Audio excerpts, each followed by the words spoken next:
Assalamualaikum warahmatullahi wabarakatuh. Nama saya Abdillah Darajat, NIM 191221069.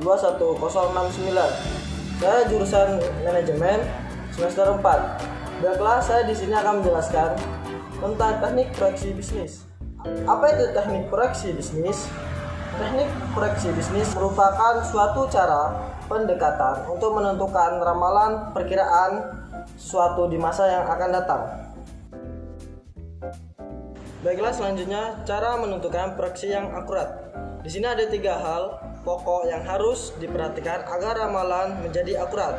Yang pertama, data yang relevan. Yang kedua, teknik peramalan. Ketiga, pemilihan teknik peramalan. Data yang relevan, data yang ada hubungan langsung dengan persoalan yang sedang diteliti. Data relevan dibagi menjadi 3. 1. Menurut jenisnya. 2. Menurut sumbernya. 3. Menurut sifatnya. Yang pertama, menurut jenisnya terbagi menjadi 2. Yang pertama, kuantitatif, dapat dinyatakan dengan angka. Contoh dari kuantitatif yaitu penduduk Beijing sekitar 21,54 juta lebih banyak dibandingkan dengan Jakarta sekitar 10,56 juta. Yang kedua, kualitatif, tidak dapat dinyatakan dengan angka, dikuantitatifkan melalui analisis persentase dan proporsi, melainkan menjelaskan kualitas suatu fenomena.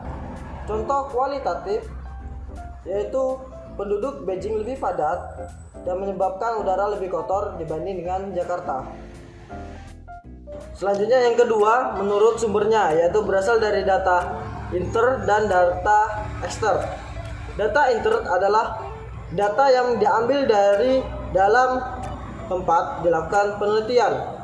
Contoh, data penjualan perusahaan itu sendiri. Dan data ekster yaitu data yang diambil dari luar tempat dilakukannya penelitian. Contoh, data penjualan perusahaan lain untuk jenis produk yang sama dengan produk perusahaan kita.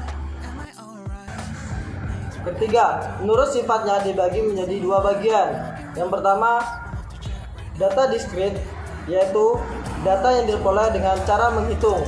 Contohnya, produksi bulan Januari. Dan kedua, data kontinu, yaitu memiliki nilai pada suatu interval. Contohnya, produksi per hari selama bulan Januari tahun 2008. Selanjutnya, agar ramalan menjadi akurat, menggunakan teknik peramalan.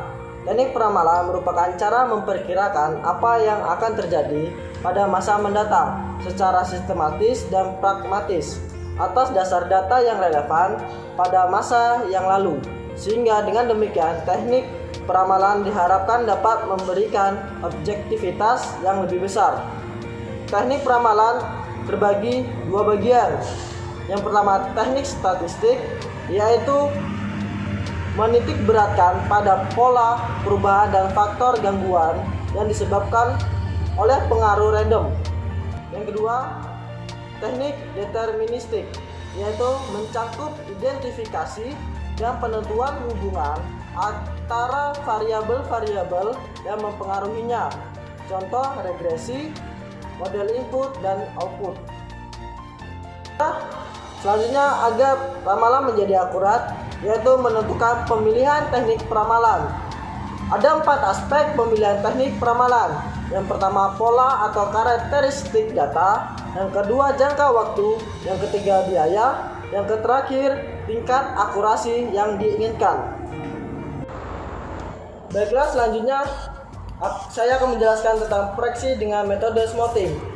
Metode smoothing atau metode pleaching adalah teknik meramal dengan cara mengambil rata-rata dari nilai beberapa periode yang lalu untuk menaksir nilai pada periode yang akan datang.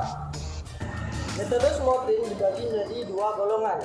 Yang pertama, moving averages atau MOVA, melakukan peramalan dengan mengambil sekelompok nilai pengamatan, mencari rata-ratanya, lalu menggunakan rata-rata tersebut sebagai ramalan untuk periode berikutnya. Yang kedua, exponential smoothing. Pengembangan dari metode MOVA yaitu dengan melakukan peramalan dengan mengulang perhitungan secara terus-menerus dengan menggunakan data terbaru. Selanjutnya, data yang relevan terbagi menjadi dua. Yang pertama, single moving average, yang kedua, double moving average. Sekian penjelasan dari saya. Apabila ada salah-salah kata dan kurang berkenan di hati, saya meminta maaf, dan kepada Allah saya mohon ampun. Saya akhiri, wabillahi taufiq wal hidayah. Wassalamualaikum warahmatullahi wabarakatuh.